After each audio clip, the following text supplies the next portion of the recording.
You are as big as they come within the African American struggle. How did you get started? I don't know that I ever got started. I think I kind of didn't have a choice. I was raised in a house with a dad who's an activist, and a mom who cared very deeply about our issues. And so the way that I am is how I've always been with them. We grew up with black books on the shelves and black art on the walls and people in the community who were committed to making a difference. Very good. Yeah. Since the year of return came, I know the African American community has responded very favorably. It almost seemed like it gave you a way out. Is that the way you saw it? That's such an incredible perspective. I think what the year of return, I believe, is it reminded us that a place that we created as a home wasn't necessarily ours.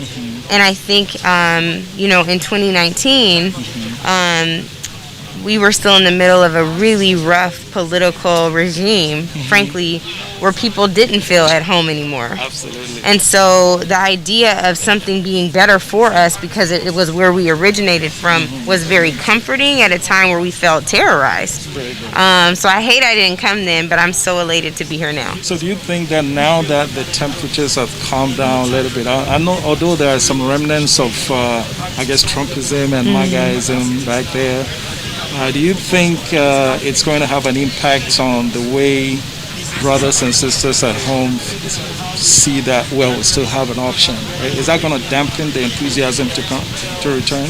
I don't think so. And here's why. You're saying remnants of Trumpism, which, frankly, we say white supremacy. I try to say white toxicity now because I want to strip away that power. That's right. But I believe that I can just speak for me. When I was landing today, tears just started rolling down my face. First time on the continent? I've never been to Africa. So to come here, it just felt like a missing link was completed. And so from my vantage point, what I can assure you I will do is remind people of how important it is to make the return. Because it's almost like an adopted child. Right? If you have adopted parents, they took care of you, they loved you, it was great. But your biological parents, if you don't have that connection, there's always something that feels, and I don't know what that's like because I'm not adopted, but I imagine it has to be close to it. And so there was this inherent knowing that felt deeply spiritual when we were landing.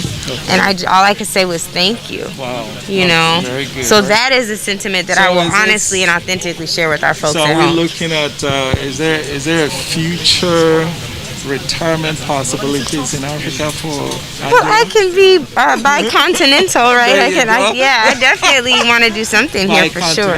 Yeah, because normally in the U.S. we say bicoastal, so I like bicontinental. That's a new one. Anyway, my last question. Sure. Some people think that when brothers and sisters see the African option as just that. Instead of you looking at it as bicontinental, others are saying an option. And then there are some who are saying that, if you leave, then they've won, because that's what they won in the first place. What do you say to that? Well, I think that we have to stop looking at things through the lens of they. That is in and of itself the definition of white supremacy, where nothing else, there can literally be no other framework but theirs. And I think that doesn't serve us. And so we just have to do what's in our best interest, what we feel called to do, what we feel is in alignment with our mission and purpose. That's what I think we're being welcomed to. So when you go back, what are you going to tell your friends? Exactly what I just told you about what it felt like to land, truly, what it felt like to land. Why do we think that so many of our ancestors who were at the forefront of the movement, whether we're talking W.E.B. Du Bois or Marcus Garvey, why did they want to come back? What was that missing link? And how can we found the reason? Yeah, like try to understand what they were thinking about and at least see for yourself. Very good. Yeah. Thank you so much, Thank Angela. You.